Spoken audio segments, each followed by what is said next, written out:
네, 안녕하세요, 여러분. 반갑습니다. 네, 감사합니다.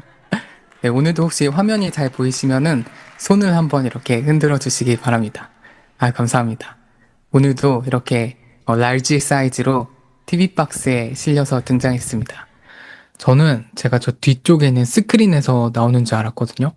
근데 이제 실황 영상을 받아서 보니까 TV에 이렇게 실려 나와서 실려 나가는 것처럼 보이기도 하더라고요. 이렇게 서로 좀 어색할 수도 있는 상황이었는데 여러분들이 정말 잘 참여해 주셔서 감사드립니다. 오늘도 좀 이렇게 과장된 리액션 잘 부탁드리겠습니다. 자, 어제 저희는 자유와 닮음을 주제로 이야기를 나눴는데요. 하나님을 닮은 존재로 지음받았기 때문에 하나님을 닮아갈 때 그 자유를 누리게 된다고 이야기를 했었습니다. 그래서 오늘은 그 하나님을 닮은 삶이 구체적으로 어떤 모습인지, 우리가 어떻게 하나님을 닮아갈 수 있는지에 대해서 이야기를 나눠보려고 합니다.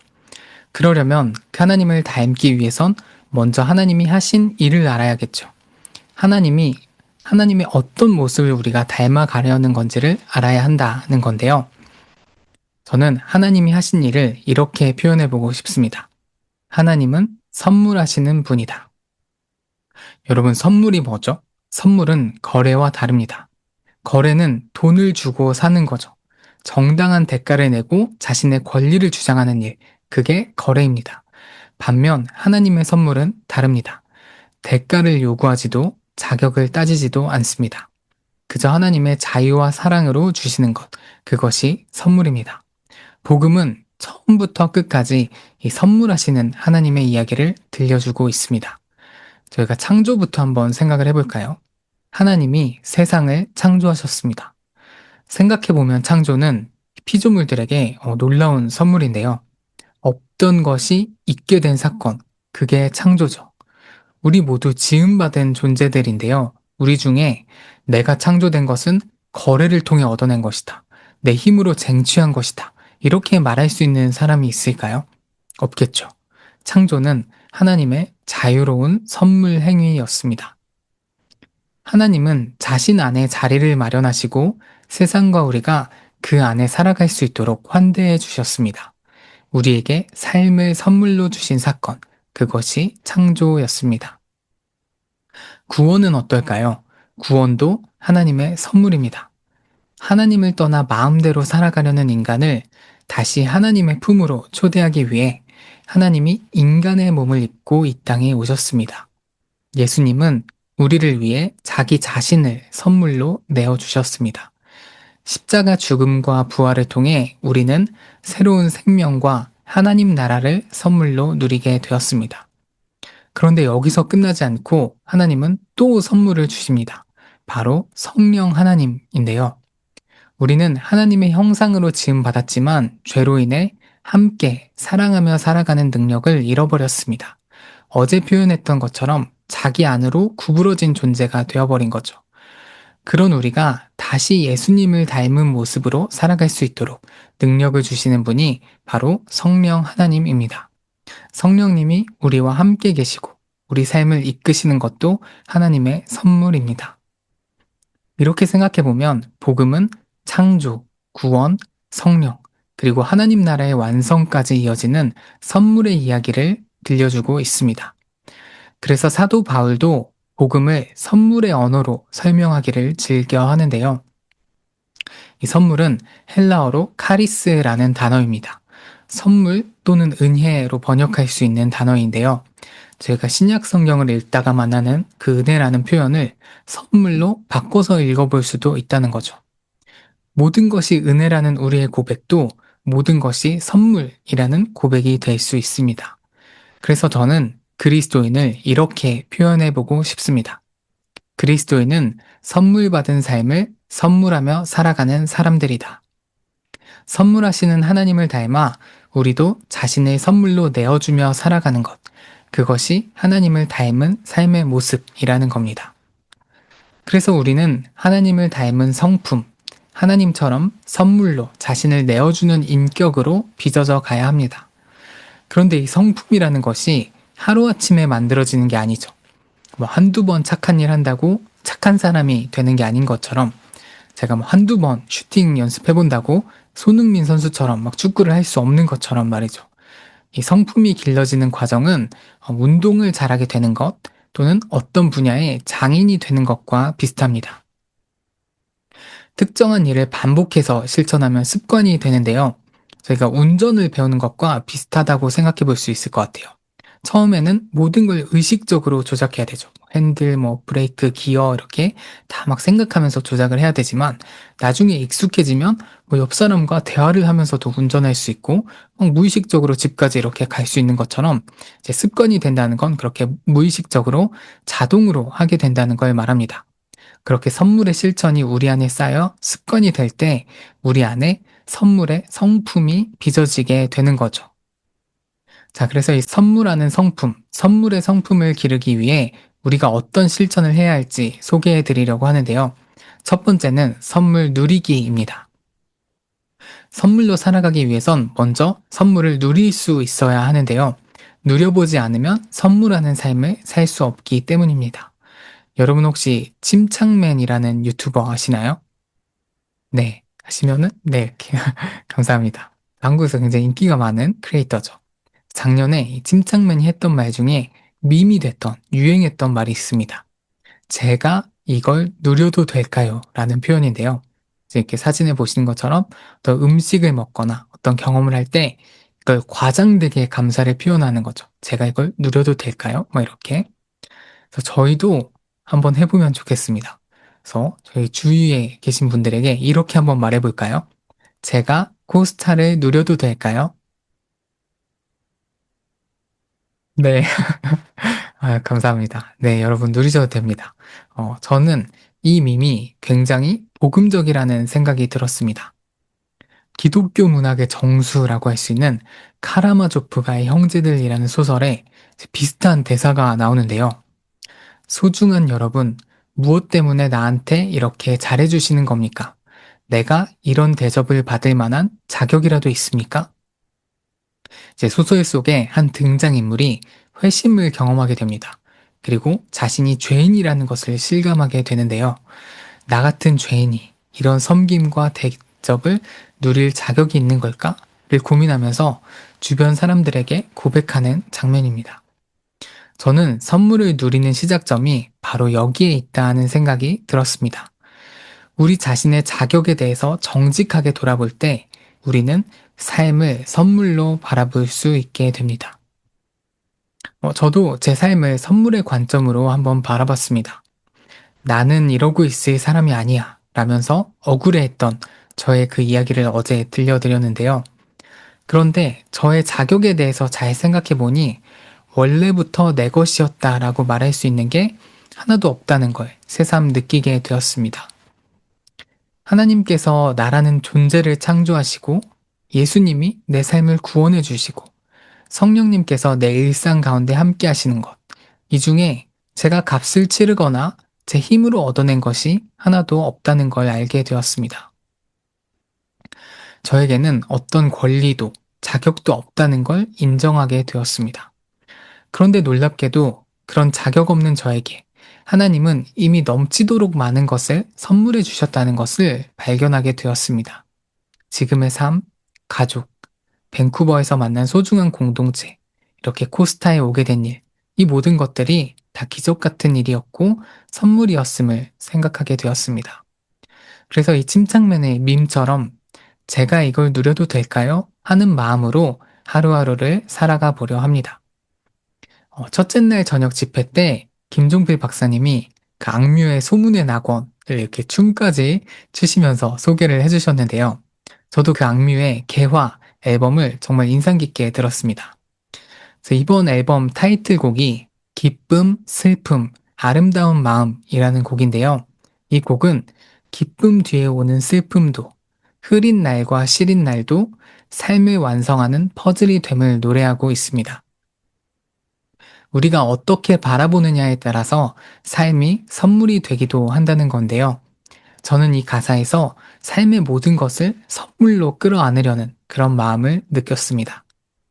그런데 삶의 모든 것이 선물이라고 말하면 고난까지도 선물인가? 고통도 선물인가? 그런 의문이 들기도 합니다. 그래서 이 고통과 선물의 관계를 잠시 정리하고 넘어가야 할 것 같은데요. 저는 악뮤의 다른 노래에서 실마리를 찾아보았습니다. 어떻게 이별까지 사랑하겠어? 널 사랑하는 거지. 라는 노래처럼 고통 자체가 선물이라고 말할 수는 없을 것 같습니다. 고통까지 사랑할 수는 없는 거죠. 특히 누군가의 고통과 아픔을 선물이라고 말하는 것은 폭력이 되기도 합니다. 하지만 고통 자체가 아닌 고난 가운데 함께 하시는 하나님, 고통의 터널을 지날 때 곁을 지켜준 소중한 사람들은 선물로 기억되기도 하는 것 같습니다.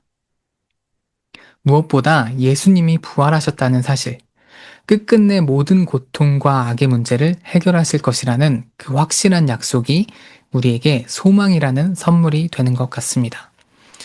혹시 삶의 어려운 시기에 계신 분들이 있다면 하나님 안에서 또 선물 같은 사람들을 통해서 그 영혼의 어두운 밤을 잘 통과하시길 응원하고 기도합니다. 자, 이렇게 삶을 선물로 해석할 수 있게 되었다면 이제 선물을 누리는 단계로 나아가야 하는데요. 제가 선물 감사하기가 아닌 선물 누리기라고 말한 이유가 있습니다. 누린다라는 말이 가진 그 능동적인 힘이 있기 때문인데요. 자, 여기 사전에 보면 생활 속에서 마음껏 즐기거나 맛보다 라고 이렇게 뜻이 나와 있죠. 제가 그래서 오늘 가져온 게 있습니다. 여기 보시면, 네. 네, 보이시나요? 네. 저희 첫째 아이가 가지고 노는 레고 장난감인데요. 제가 작년 생일에 아이에게 레고를 이렇게 선물로 사줬습니다. 근데 저희 아이가 그거를 막 부셨다가 조립했다가 막 이렇게 뭘 만든 건지 모르겠는데 아무튼 이렇게 막 뭘 만들어서 되게 재밌게 잘 가지고 놀고 있습니다.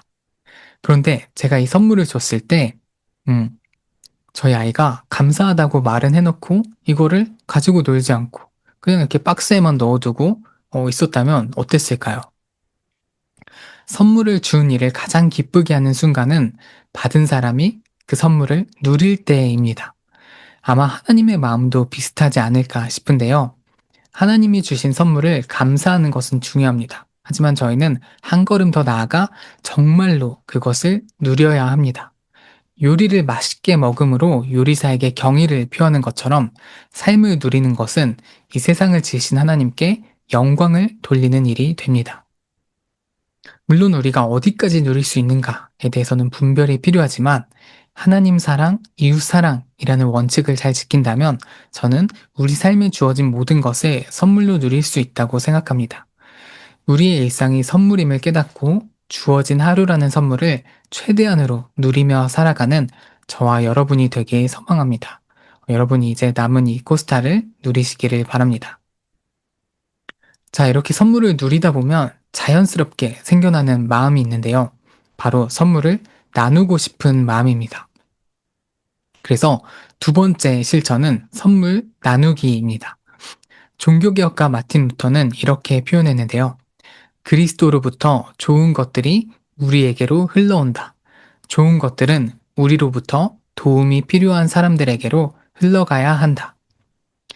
선물은 우리 안에만 머무르지 않고 우리를 통해 흘러가야 합니다. 선물 받은 감사와 기쁨이 하나님을 향할 때 그것은 기도, 예배, 찬양의 모습이 될 겁니다. 그리고 그 감격이 이웃에게로 향할 때 우리는 세상을 향한 선물로 살아가게 됩니다. 그래서 바울 서신에는 사람이 사람에게 하는 선물을 세 가지 모양으로 그려내고 있는데요. 첫 번째는 은사입니다. 재능, 소질, 취향 등을 통해 다른 사람을 돕는 것을 말하는 거죠. 꼭 재능 기부 같은 형태만 말하는 건 아니고요. 저희가 직장에서 하는 일도, 우리의 노동도 선물이 될 수 있습니다.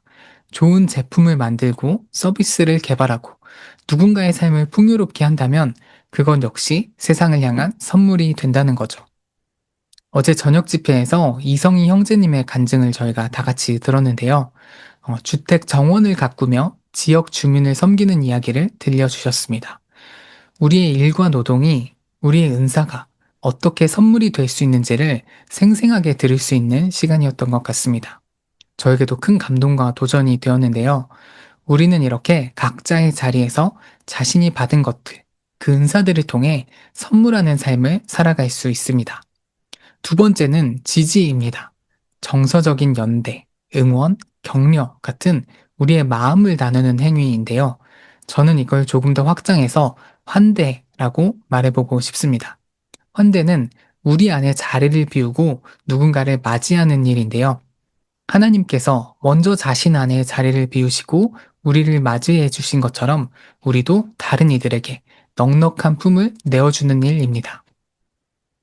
다른 누군가가 우리 안에 쉬어갈 수 있도록 있는 그대로 바라봐주고 함께 머무르며 곁이 되어주는 것, 그것이 환대입니다.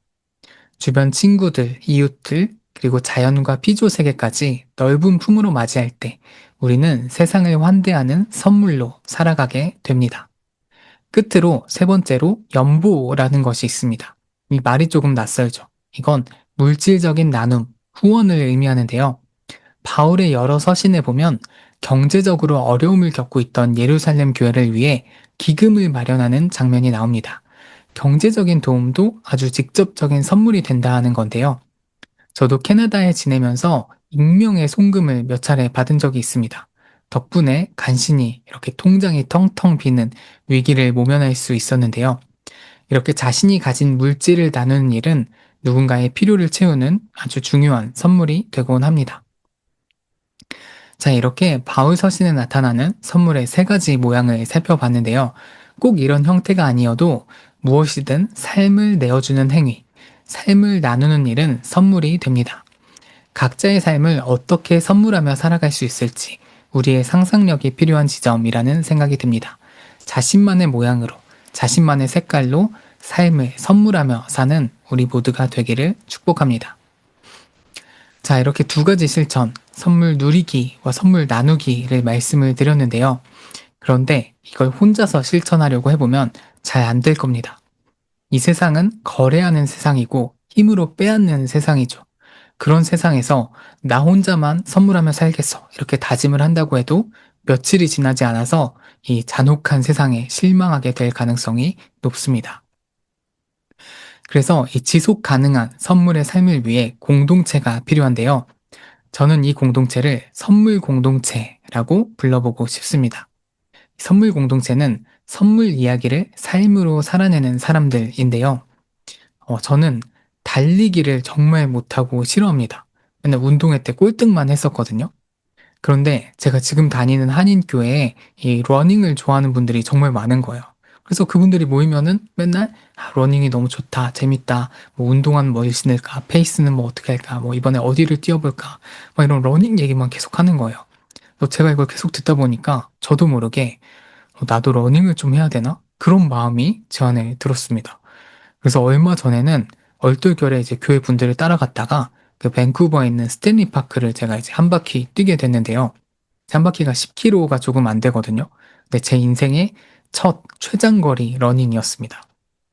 근데 아마 혼자였으면 제가 그렇게 뛰어볼 생각도 안 했을 것 같아요. 그리고 뛰었다고 해도 이렇게 끝까지 완주하지도 않았겠죠. 그러니까 말하자면 저는 러닝 공동체 덕분에 러닝이라는 이야기에 이렇게 발을 살짝 담궈보게 된 건데요. 이처럼 우리가 선물의 여정을 이어가기 위해서는 선물의 이야기를 함께 나누고 실천하는 공동체가 필요합니다. 그렇게 시작된 아주 오래된 선물 공동체가 있는데요. 바로 교회입니다. 역사상 첫 교회는 어떤 모습이었을까요? 사도행전은 본문 곳곳에서 그들이 하나님을 찬양하고 떡을 떼고 구제했다고 기록하고 있습니다. 교회가 처음 모여서 한 일은 아주 단순했습니다. 선물을 주시는 하나님께 감사의 찬양을 드렸고요. 선물 자체이신 그 예수님을 성찬을 통해 누리고 나눴습니다. 그리고 공동체 안과 밖으로 도움이 필요한 곳으로 그 선물을 흘려보냈습니다. 이것이 교회의 시작이었습니다. 그리고 지금도 교회가 추구해야 할 모습이라는 생각이 듭니다. 꼭 교회라는 건물로 모이지 않아도 두세 사람이 모인 모든 곳은 선물 공동체가 될 수 있습니다. 저희 코스타도 그런 의미에서 선물 공동체라는 생각이 듭니다. 함께 누린 선물들을 기억하며 또 선물로 살아가기를 서로 다독이며 그렇게 연결되어 있는 모두가 되기를 소망합니다. 자, 이렇게 선물 공동체로 살아갈 때 어떤 일이 일어날까요? 우리는 세상에 하나님 나라를 증언하게 됩니다. 선물에는 일종의 초월이 담겨 있다고 할 수 있는데요. 초월은 세상에 없는 것, 세상을 넘어선 신비를 말하죠. 세상은 힘의 논리로 빼앗는 곳이고 자본의 논리로 거래하는 곳입니다. 그런 세상에서 선물로 살아가는 삶은 세상이 상상하지 못했던 새로운 질서를 보여주는 일이 됩니다. 이런 말이 있는데요. 문화를 변혁하는 유일한 방법은 더 많은 문화를 창조하는 것이다. 어제 세 장에 대해서 살펴본 것처럼 세상에는 우리를 착취하고 억압하며 자유롭지 못하게 만드는 문화가 있습니다. 그런 문화들을 비판하는 것도 필요하지만 정말 그런 문화가 바뀌는 순간은 더 나은 문화를 창조할 때입니다. 더 나은 삶, 보다 인간적인 삶이 가능하다는 것을 세상에 보여줄 때입니다. 물론 그렇다고 세상이 갑자기 짜잔 하고 바뀌진 않을 겁니다. 그럼에도 정원을 가꾸듯이 선물로 살아가는 일상과 선물을 흘려보내는 공동체를 일구어야 합니다. 각자의 자리에서 선물의 삶을 증언하며 살아갈 때 우리에게 주어진 분량만큼 이 땅에 하나님 나라가 세워질 것이라고 믿습니다. 자, 지금까지 나눈 내용을 정리해 보려 합니다. 우리는 하나님을 닮을 때 자유를 경험합니다. 그리고 하나님을 닮은 삶은 선물로 살아가는 삶입니다. 선물의 삶은 일상의 실천을 통해 그리고 공동체를 통해 형성됩니다. 자유와 선물은 떨어져 있는 것이 아닙니다. 동전의 양면처럼 믿음과 행함처럼 하나로 연결되어 있습니다. 우리는 자유롭기 때문에 선물하며 살아갈 수 있고요. 동시에 선물할 때 그 자유를 더욱 깊이 경험하게 됩니다. 선물은 함께하는 자유, 사랑하는 자유라는 그 하나님의 자유가 구체적으로 드러나는 자리이기 때문입니다. 저에게는 이 코스타 강연을 준비하는 기간이 선물 같은 시간이었습니다. 자유를 누리지 못했던 제 자신을 직면하는 시간이었고요. 또 제 인생을 선물로 새롭게 해석해보는 시간이 되었습니다. 여러분에게도 이 코스타의 기간이 선물이길 축복합니다. 선물하시는 하나님을 닮아 선물 받은 삶을 선물로 내어주며 살아가는 함께 선물 공동체를 이루어가는 저와 여러분이 되면 좋겠습니다. 그 안에서 함께하는 자유, 사랑하는 자유, 닮음의 자유를 누리는 우리 모두가 되기를 소망합니다. 감사합니다.